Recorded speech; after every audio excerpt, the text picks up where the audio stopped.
শুধু কি এক নাসিরউদ্দিন পাটোয়ারি? এর মধ্যে কোন স্বাধীনতা আছে? একটা দল যারা স্বাধীনতার সময় বাংলাদেশের বিপক্ষে ছিল, তারা এই বেয়াদবদেরকে সৃষ্টি করার মূলে ছিল। শুধু কি এক নাসিরউদ্দিন পাটোয়ারি? এর মধ্যে কোন স্বাধীনতা আছে? হ্যাঁ, রাজনীতিক বক্তব্য কিভাবে দিতে হয় জানে? রাজনৈতিক মঞ্চের নেতা বলা যায়?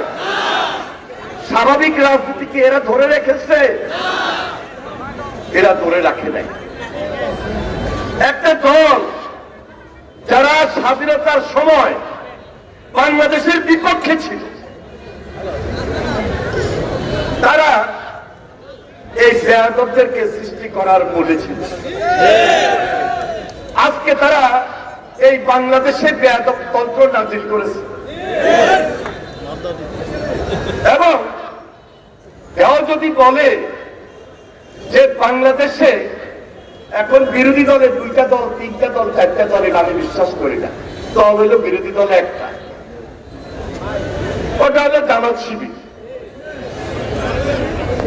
এখানে এই যে নতুন যে ছাত্র সংগঠন করে জাতীয় রাজনীতিতে এনসিপি নামক দলটা তারা সৃষ্টি করেছে, বাস্তবিক পক্ষে আপনি যদি একটু ভালোভাবে বিশ্লেষণ করেন, এরা একে একাকার হয়ে গেছে ওই জামাত শিবিরের নেতৃত্বে। তাহলে বাংলাদেশে ফ্যাসিস্টের বাহিরে পক্ষ হইল এখন 2টা। একটা হইল জামাত শিবির পক্ষ, আরেকটা হইল জিয়া রহমানের নেতৃত্বে, খালেদা জিয়ার নেতৃত্বে বাংলাদেশি জাতীয়তাবাদ পক্ষ। এবং এই পক্ষের নেতৃত্বে একটা রাজনৈতিক মোর্চা, যাদের সঙ্গে আমাদের রাজনৈতিক মিল রয়েছে। এখন এরা কোন ভাষায় কথা বলে, রাজনৈতিক পরিবেশটাকে কিভাবে নষ্ট করতেছে, প্রতিদিন গায়ে পড়ে ঝগড়াঝাটি এবং গায়ে পড়ে আমাকে আপনাকে বললো ঠিক আছে মানে নিলাম, কিন্তু প্রতিনিয়ত তারেক রহমানকে নিয়ে যেভাবে গায়ে পড়ে উচ্চ বাচ্চ এমন এমন অশালীন ভাষায় বক্তব্য দিচ্ছে, এখনো তো আমরা এই দেশের মানুষ ধৈর্য ধরতেছি। আমাদের ধৈর্যের বাদ কিন্তু এখনো ভেঙে যায় নাই। এই কারণে ভাঙে নাই, কারণ আমরা রাজনীতি করতে করতে এখানে এসেছি। বিএনপি রাজনীতি শুরু হয়েছে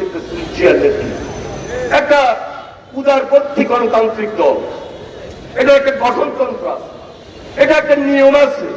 নাসিরউদ্দিন পাটোয়ারির মতো কেউ যদি এই ধরনের অশালীন ভাষা, রুচিহীন, যেটা রাজনীতিতে যায় না, এই ধরনের কথা আমাদের পার্টিতে যদি কেউ বলতে চায়, ওই সুযোগ বিএনপিতে নাই। এবং তারেক রহমান এই ব্যাপারে খুব সজাগ এবং সতর্ক। এই পর্যন্ত কতজনকে বহিষ্কার করতেছে আর কতজনকে বাদ দিতেছে, এই হিসাব দেখলেও তো বোঝা যায় যে এই ধরনের কোন প্রশ্রয় এই পার্টিতে দেওয়ার সুযোগ নাই।